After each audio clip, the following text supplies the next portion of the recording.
విన్నారా పేరు అక్కమహాదేవి గుహలు? అక్కడ 1,00,000 సంవత్సరాల క్రితం ఏర్పడ్డ గుహలు ఉన్నాయండి ఇక్కడ. అది కూడా పురావస్తు శాఖ వాళ్ళకి చెప్పిన లెక్కల ప్రకారం 12వ శతాబ్దం అంటే సుమారుగా 800 సంవత్సరాల క్రితం మల్లికార్జున స్వామి స్వరూపాన్ని చూసి చేసుకుంటే మల్లికార్జున స్వామినే పెళ్లి చేసుకోవాలని చెప్పి కర్ణాటక నుంచి వీరశైలవ మతస్థురాలు ఒంటి మీద నూలు బొగ్గు లేకుండా వచ్చిన స్వామివారి దర్శనానికి కొన్ని అన్నియ కారణాల వల్ల ఆవిడ బట్టలు ఉలిటమైంది. ఆవిడ తల వెంట్రుకలే వస్త్రాలుగా ఏర్పడ్డాయి. ఆవిడ పేరు మహాదేవి. అందరూ అక్క అన్న వల్ల అక్క మహాదేవిగా పిలువబడుతుంది. మీరు స్వామివారి దర్శనానికి వెళ్ళారా? స్వామివారి కంటే ముందు 3 నవరాత్రి విగ్రహాలు ఉండి అబ్జర్వ్ చేశారా? నక్షత్రం ఒకటి, రైతు అక్క మహాదేవి అమ్మవారికి ఒకటి, హేమారెడ్డి మల్లమ్మారెడ్డి ఒకటి, సిద్ధరామబాబు ఒకటి. వీళ్ళ ముగ్గురు మనలా మానవ జన్మత్ర మనుషులే. మానవ జన్మత్ర మనుషుల విగ్రహాలు తీసుకెళ్లి స్వామివారి కంటే ముందు పెట్టారంటే ఒకసారి ఆలోచించండి. వీళ్ళ ముగ్గురు చరిత్రలు ఎటువంటి బాబు.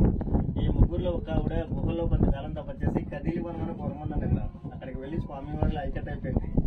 ఈ అమ్మ తపస్సు వల్ల బ్రహ్మరాంబ మల్లికార్జున స్వామివార్ల గుహలో ప్రత్యక్షమయ్యారని ఒక చరిత్ర ఉంటుందండి. దానికి నిదర్శనంగా సహసిద్ధంగా ఏర్పడ శివలింగం ఉంటుంది గుహల్లో.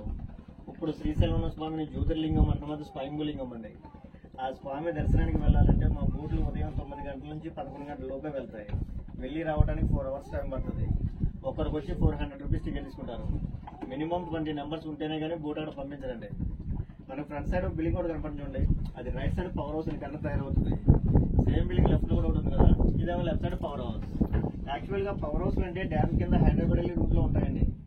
ఇది పవర్ హౌస్ కి వాటర్ వెళ్ళడానికి మెయిన్ గేట్ ఆపరేటింగ్ ఆ బిల్డింగ్ లో ఉంటుంది. దాని కింద నుంచి సొరంగ మార్గం ఉందండి. ఆ సొరంగ మార్గం ద్వారా పవర్ హౌస్ వాటర్ వెళ్తూ ఉంటుంది. రైట్ సైడ్ పవర్ హౌస్ ఒకసారి జనరేట్ అయితే 770 మెగావాట్స్ తయారవుతుంది. ఇది ఏపీ స్టేట్ లో ఉంటుంది. ఇదేమో 900 మెగావాట్స్ అది తెలంగాణ స్టేట్ లో ఉంటుంది. ఇదే సార్ డ్యామ్ నుంచి మన బ్యాక్ సైడ్ ఉన్న రిజర్వాయర్ లో. మీకు ఫ్రంట్ సైడ్ అంటే మీరు హైదరాబాద్ చూస్తే కనపడుతుంది. శ్రీశైలం ఉంది కాబట్టి శ్రీశైలం డ్యామ్, శ్రీశైలం ప్రాజెక్ట్ అని మనం పిలుస్తుంటాం. ఇది ఒరిజినల్ పేరు వచ్చి నీలం సంజీవరెడ్డి సాగర్. ఆయన ఎవరంటే 1960 ఆంధ్రప్రదేశ్ కూడా అయ్యారు. ఈ డ్యామ్ కట్టడానికి కష్టపడారు, ప్రోత్సహించారు కాబట్టి ఆయన చనిపోయినప్పుడు ఈ డ్యామ్ పేరు పెట్టారు. ఈ డ్యామ్ వచ్చి మొత్తం 12 గేట్లు. ఈ 12 గేట్లలో ఒక గేట్ వెయిట్ వచ్చి 260 టన్నులు అండి. ప్రజెంట్ మనకున్న ప్రాజెక్టుల్లో ఈ డ్యామ్ కొన్నంత వెయిట్ గేట్ ఏ డ్యామ్కి లేదండి. నది వచ్చి కృష్ణానది, ఫారెస్ట్ వచ్చి Nallamala forest. Present water level వచ్చి 881 ఫీట్ ఉందండి. డ్యామ్ స్టోరేజ్ లెవెల్ వచ్చి 885. మన సైడ్ బోర్డర్ నెంబర్ చెట్ల కింద 4 ఫీట్ తగ్గింది. ప్లస్ ఇదే గంగలో చంద్రగుప్తుడు అని ఒక రాజు తన కూతురి శాపవశాత్తు పచ్చబండ అయ్యి ఉన్నాడు వాటర్ లో.